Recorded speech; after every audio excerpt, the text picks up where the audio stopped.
প্রিয় ছেলেরা আমার, দেখো কি লিখতেছি, তাহলে বুঝবা কি পড়াবো আছে। যদিও 4 নাম্বার লিখে দিয়েছি।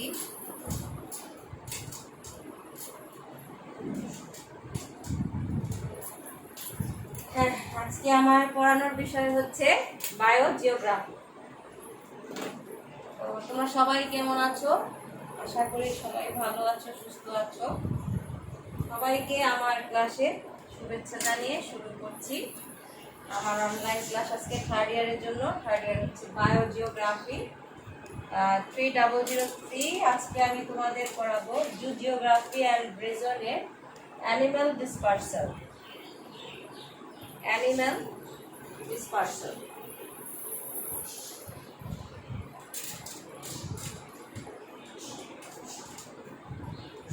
অ্যানিম্যাল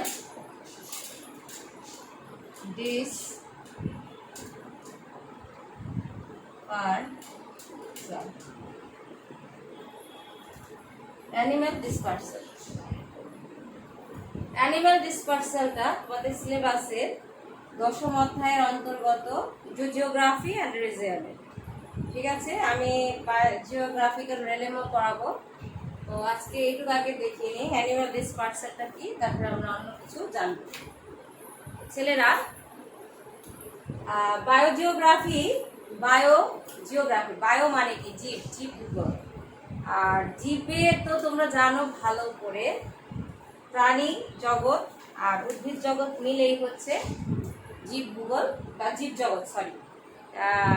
বলছি কেন আমি, তারপরে হচ্ছে প্রাণী আর হচ্ছে উদ্ভিদ, এই দুই জগৎ নিয়ে হচ্ছে জীব জগৎ বায়ো। এই বায়োজিওগ্রাফির এর জন্য উদ্ভিদের সাথে আমাদের কি পড়ানোর বিষয় হচ্ছে প্রাণী। তার মানে এখানে প্রাণী বলতে জীবজন্তুকে বোঝানো হয়েছে।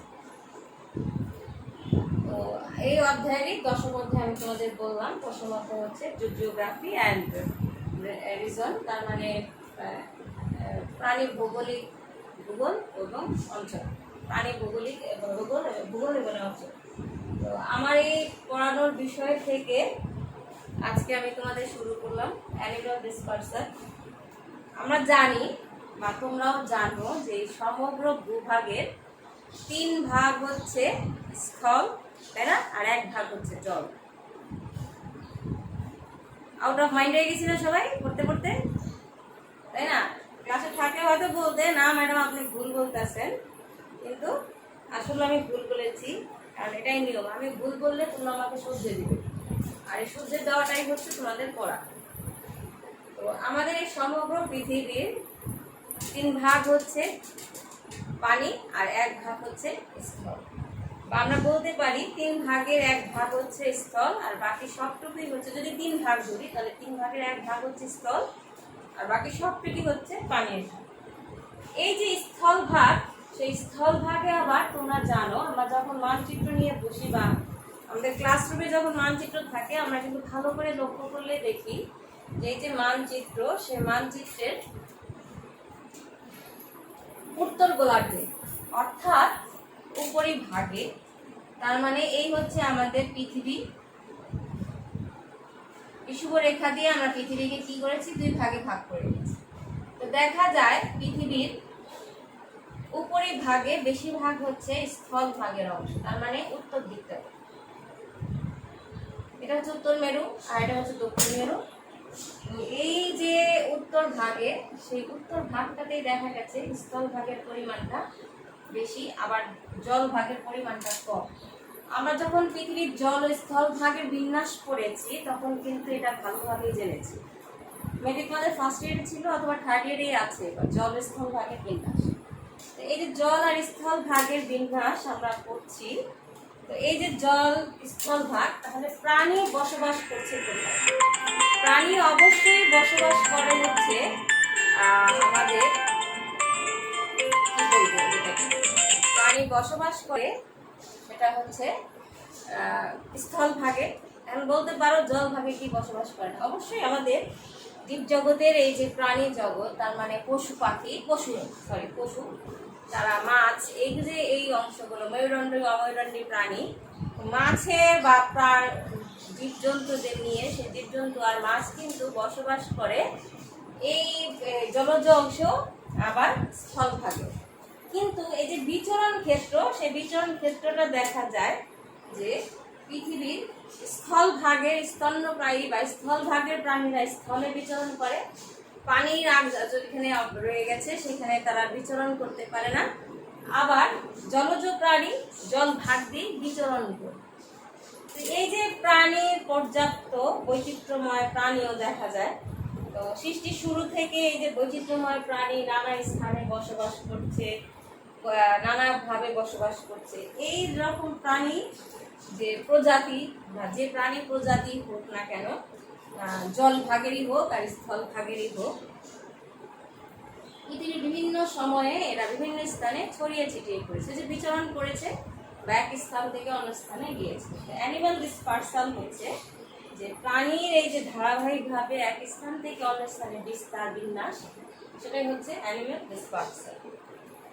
এই অ্যানিমাল ডিসপার্সালের সংজ্ঞাটা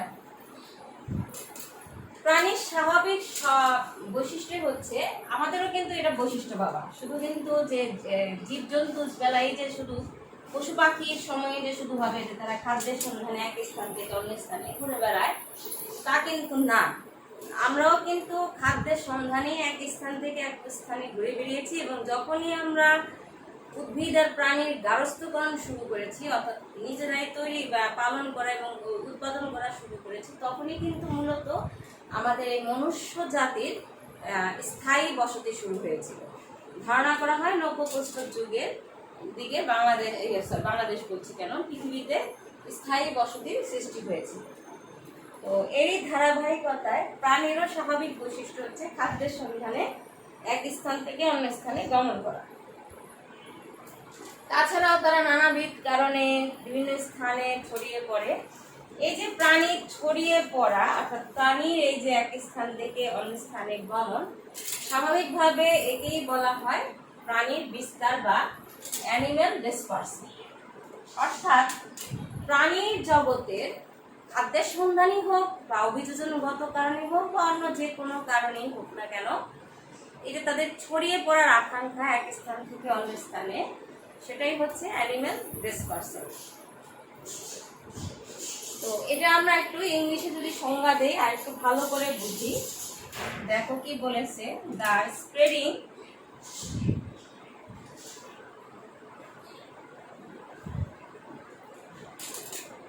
the spreading of animals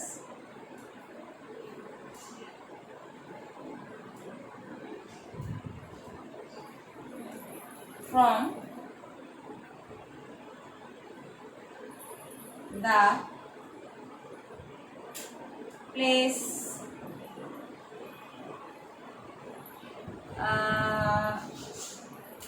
of origin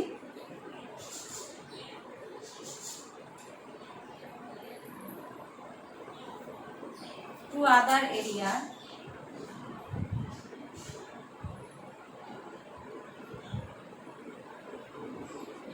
is called animal dispersal.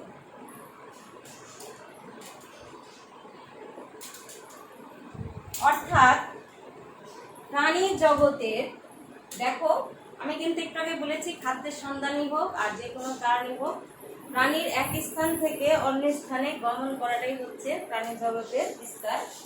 তো এই ধারাবাহিকতায় আমি দেখো বলতেছি যে এই যে প্রাণীর জগৎ, এখানে একটা জিনিস আসছে, সেটা হচ্ছে অরিজিন, অর্থাৎ তার মূল বিষয়টা চলে আসছে। তাহলে এই সংজ্ঞাটা যদি আমরা ভাঙি, তাহলে বলতে পারি প্রাণী প্রজাতি যখন উৎপত্তি স্থল, অর্থাৎ তার মূল বিষয় থেকে, মূল জন্মস্থান থেকে, উৎপত্তিস্থল থেকে বাইরে বিস্তার ঘটে এবং স্থায়ীভাবে অভিযোজিত যোজন হয়, তখনই তাকে প্রাণীর বিস্তার বলে। এখন ওই অঞ্চলে যে স্থায়ীভাবে অভিযোজন হবে তা না, দেখা যায় আরেক প্রজাতি তার পরবর্তী প্রজাতি বা 2-3 পরের প্রজাতি আবার আরেক জায়গায় চলে যায়। তো এই যে চলে যাওয়াটা, সেই চলে যাওয়াটাই হচ্ছে প্রাণীদের আমাদের ভাষায় অ্যানিমাল ডিসপার্সাল। আমরা জঙ্গল বুক মুভিটাও দেখেছি, জঙ্গল বুক কার্টুনটা আমরা দেখেছি, তোমরা দেখেছো কিনা জানি না, আমাদের খুব প্রিয় কার্টুন ছিল। ঠিক সেই সময় আমি কিন্তু এই বিষয়টা শুনেছি বা বুঝেছি, তারা বলেছে যে প্রাণী তার খাদ্যের সন্ধানে বা বিনোদনগত কারণে এক স্থান থেকে অন্য স্থানে ছড়িয়ে পড়ে। তো আবার যদি আমরা পুস্তকের ভাষা একটু কঠিনভাবে বলি তাহলে বলবো প্রাণীর বিস্তার আর কি, মানে animal dispersal is a kind of ecological fact, অর্থাৎ বাস্তু সংস্থান প্রক্রিয়া, যাতে একটি প্রাণী বা একটি প্রাণী প্রজাতি এক স্থানে জন্মগ্রহণ করে, অর্থাৎ যে স্থানে জন্মগ্রহণ করে সেই স্থান হতে অন্য কোনো স্থানে গমন করে বা অভিযোজন করে এবং সেখানে গিয়ে তারা বসতি স্থাপন করে এবং উৎপাদন প্রক্রিয়া বজায় রাখে। অর্থাৎ প্রাণী জগতে দেখা যায় যে একটা প্রজাতি থেকে আরেকটা প্রজাতি যখন বড় হয়ে যায়, মানে একটা বৃহৎ প্রজাতির যখন সৃষ্টি হয়, তখন তারা কি করে, একটা বৃহৎ প্রজাতির থেকে কিছু অংশ অন্যত্র চলে যায়। এই যে তাদের মূল জন্মস্থান থেকে অন্যত্র চলে যাওয়া, সেখানে গিয়ে অভিযোজিত হয়ে বসবাস স্থাপন করা এবং ওইখানেই তারা তাদের পুনরুৎপাদন প্রক্রিয়া যখন শুরু করবে তখনই সেটাকে বলা হয় অ্যানিমাল ডিসপার্সাল। ঠিক আছে বাবারা, আর একটু ভালো করে বলি, তোমরা একটু দেখো পারো কিনা।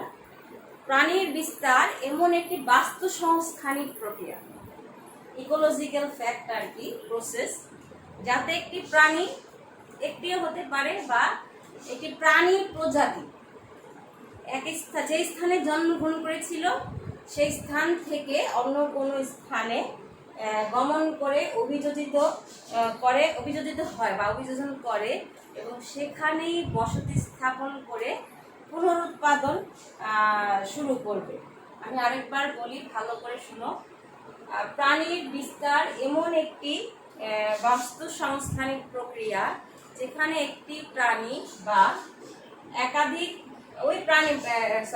প্রাণীর প্রজাতি, যে কোনো একটা প্রাণী বা ওই প্রাণীর প্রজাতি যে স্থানে জন্মগ্রহণ করেছিল সেই স্থান হতে অন্য কোনো স্থানে গমন করে বা অভিযোজন করে এবং সেখানে তারা বসতি স্থাপন করে পুনরুৎপাদন প্রক্রিয়াটা শুরু করে। ঠিক আছে বাবা, তাহলে বুঝতে পারছো প্রাণীর বিস্তারটা, অ্যানিমাল ডিসপার্সালটা কি, তাহলে ভালো করে বুঝতে পারছো। এখন আমরা জানবো প্রাণী বিস্তারের প্রকার, types of animal dispersal.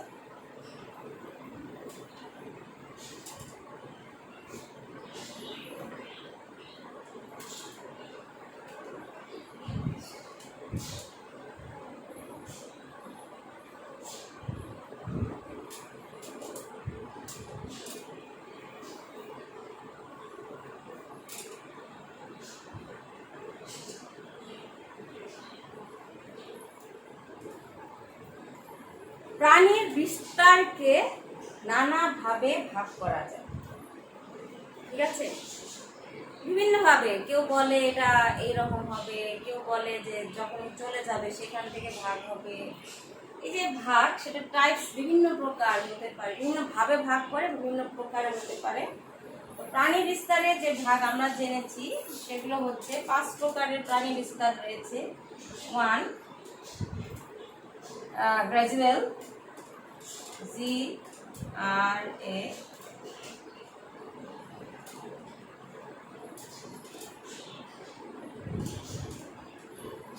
dispersal,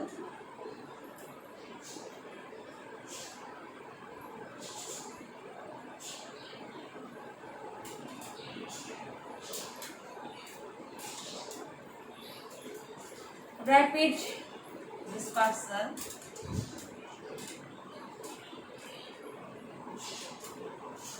trade, seasonal,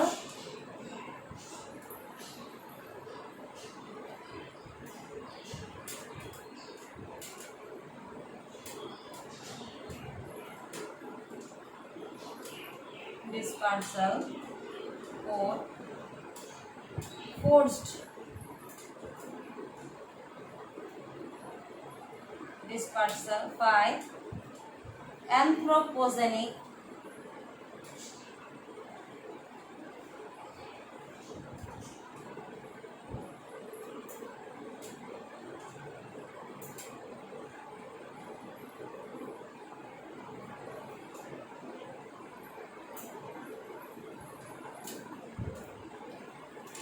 gradual dispersal, rapid dispersal,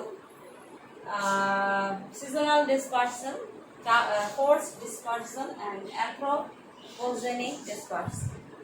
অর্থাৎ গ্র্যাজুয়ালটা যেটা গ্র্যাজুয়াল বলতে পারি আমরা, গ্র্যাজুয়াল ডিসপার্সাল যেটি সেটি হচ্ছে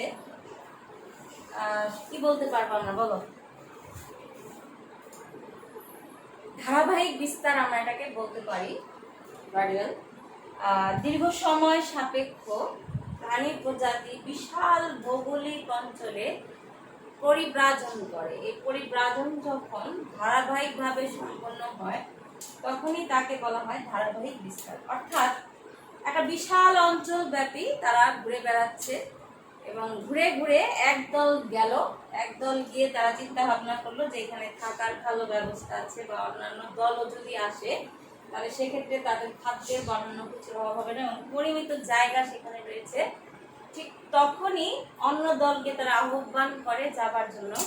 এই যে আহ্বান, অন্য দল বা অন্য দল থেকে নিয়ে যাওয়া কোনো প্রাণীকে সঙ্গিনী করে বা প্রাণীর জোড়া সৃষ্টি করে এই যে নিয়ে যাওয়া, সেটাই হচ্ছে ধারাবাহিক বিস্তার। এরপর সেটি হচ্ছে র্যাপিড ডিসপার্সাল। কিছু প্রাণী একটি অঞ্চল থেকে অন্য একটি অঞ্চলে দ্রুত পরিব্রাজন করে। সেক্ষেত্রে পরিবেশগত উপাদানগুলি এবং প্রাণী প্রজাতির উচ্চ স্থানে পরিব্রাজনে যখন বাধা সৃষ্টি করে, অর্থাৎ তারা ঘুরে বেড়াচ্ছে, সেই ঘুরে বেড়ানোর যে অঞ্চল, চড়ে বেড়ানো, প্রাণী স্বাভাবিক অংশে হচ্ছে চড়ে বেড়ায়, তো চড়ে বেড়ানোর অংশে যখন তারা কোনো বাধা পায়, সেটা পরিবেশগত হতে পারে, সেটা হতে পারে যে অন্য কোনো প্রাণী প্রজাতির বাধা, তখন তারা ওই নির্দিষ্ট যারা বাধা পায় তারা এক স্থান থেকে অন্য স্থানে গমন করে। এই যে অন্য স্থান থেকে অন্য স্থানে গমন করা, সেটাকে মানে হঠাৎ করেই চলে যাওয়া, সেটাকে বলা হয়ে থাকে দ্রুত বিস্তার। মথ, মাছি, প্রজাপতি এই ধরনের প্রাণীর বিস্তার ঘটিয়ে মানে দ্রুত বিস্তার ঘটিয়ে থাকে। তো ছেলেরা, আজকে আমি এই পর্যন্তই শেষ করি। আগামী ক্লাসে বাকিগুলো আবার আমরা জানবো। ভালো থেকো, সুস্থ থেকো। ধন্যবাদ সবাইকে ক্লাস দেখার জন্য।